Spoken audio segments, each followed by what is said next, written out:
అమరావతి రైతుల చిరకాల వాంఛ తీరనుంది. ఏపీ ప్రజల్లో ఉన్న అయోమయం తొలగనుంది. ఏపీకి అమరావతి శాశ్వత రాజధానిగా కేంద్రం గుర్తించనుంది.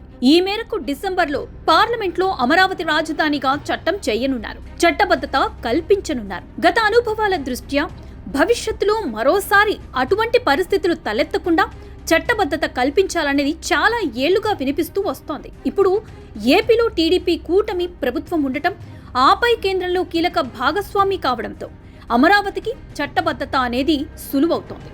దేశంలో ఏ రాష్ట్ర రాజధానికి లేని అరుదైన గౌరవం, ఆపై ఏకంగా చట్టభద్రత దొరకనుంది. నవ్యాంధ్రప్రదేశ్కి టీడీపీ తొలి ప్రభుత్వం పగ్గాలు చేపట్టింది. అమరావతిని రాజధానిగా ఎంపిక చేసింది. అయితే అటు తర్వాత వచ్చిన జగన్మోహన్ రెడ్డి ప్రభుత్వం రాజకీయ కారణాలతో 3 రాజధానుల అంశాన్ని తెరపైకి తెచ్చారు. ఆ సమయంలో మంత్రి బొత్స లాంటి సీనియర్ నేత కూడా అమరావతికి కేంద్ర ప్రభుత్వం గెజిట్ నోటిఫికేషన్ జారీ చేయలేదని, అందుకే అమరావతిని మారుస్తున్నట్లు ప్రకటన చేశారు.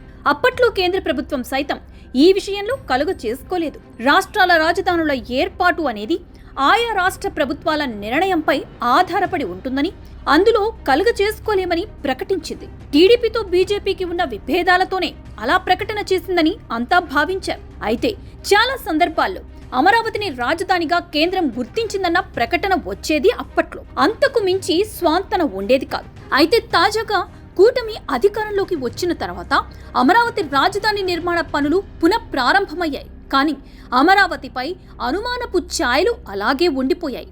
జగన్ లాంటి మరో నేత వచ్చి అమరావతి కాదని వేరే రాజధాని ప్రకటిస్తారన్న అనుమానాలు కూడా ఉండిపోయాయి ప్రజల్లో. అందుకే ప్రజల్లో ఉన్న అయోమయాన్ని పోగొట్టాలని సిఆర్డీఏ అధికారులు కేంద్రాన్ని ఆశ్రయించారు.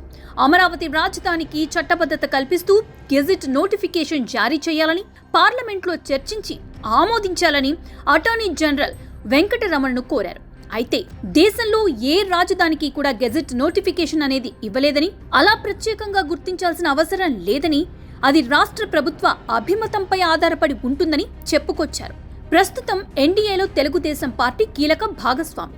అమరావతి విషయంలో చట్టబద్ధత కల్పించకపోతే వచ్చే ఇబ్బందులను కేంద్ర ప్రభుత్వం దృష్టికి రాష్ట్ర ప్రభుత్వం తీసుకువెళ్లింది. ప్రజల్లో ఉన్న అయోమయం తొలగించడంతో పాటు భారీగా పెట్టుబడులు వస్తున్న దృష్ట్యా ఇన్వెస్టర్స్ లో నమ్మకం కోసమైనా అమరావతికి చట్టబద్ధత కల్పించాల్సిన అవసరం ఉందని ఏపీ నుంచి ప్రతిపాదనలు వెళ్లాయి. దీనిపై అటార్నీ జనరల్ సైతం సంతృప్తి వ్యక్తం చేస్తూ ఒక నోట్ తయారు చేసి కేంద్ర కేబినెట్ కు పంపించారు. అక్కడ ఆమోదముద్ర వేసి న్యాయశాఖకు వెళ్ళింది ఆ నోట్.